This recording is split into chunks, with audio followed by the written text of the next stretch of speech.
Bonjour les amis. Dans le cadre de un mini extrait de, aujourd'hui j'ai choisi de vous partager le chapitre que j'ai écrit dans le collectif Ensemble, recueil de témoignages de résilience. Petite, je songeais à l'an 2000. Quel serait mon âge, mon apparence, mon lieu de vie, ma situation familiale et professionnelle.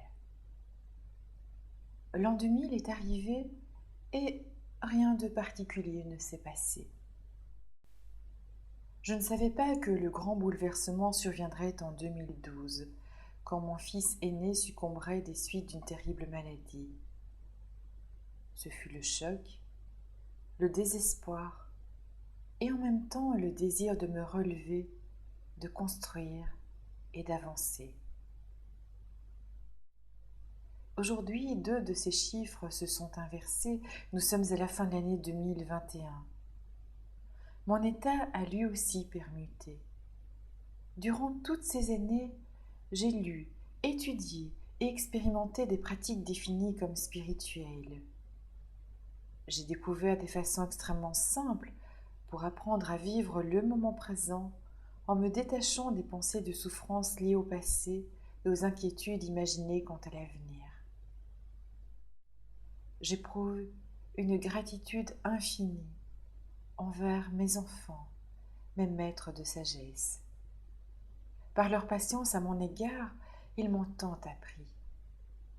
Merci à mes professeurs de conflits, ceux de jalousie, de traîtrise et de maladresse en tout genre, à qui j'ai montré tout mon talent critique et coléreux. La vie est une école de dépassement du petit moi et du pardon. Je me réjouis de chaque palier atteint et de chaque difficulté transcendée. Ma vie est très belle. Je me sens heureuse de vivre, sereine et détachée de nombreuses croyances, pensées et obligations. J'ai appris comment me libérer des chaînes dont les humains ont le don de s'empêtrer sans même s'en rendre compte. Ma joie est d'enseigner ces méthodes à ceux qui ont le désir de sortir du rêve de la vie pour entrer dans la réalité de leur soi véritable. Je parle de prendre conscience de la conscience, du tout, du un d'où nous sommes issus. Dans les conversations mondaines, je n'ai plus rien à dire. Aussi, le plus souvent, je me tais et je prends plaisir à observer et écouter les autres, moi. Ce qui m'importe est d'être, mais même ce désir est vide de sens. Être agit sans bouger, s'exprime sans mots, possède sans avoir et vit partout au-delà du corps.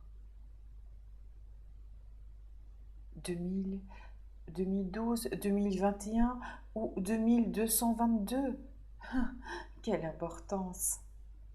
C'est maintenant que ça se passe, que ça passe, et que ce qui reste est l'intemporel, l'immuable et le sans nom auquel j'appartiens, duquel nous sommes tous issus et où nous sommes ensemble.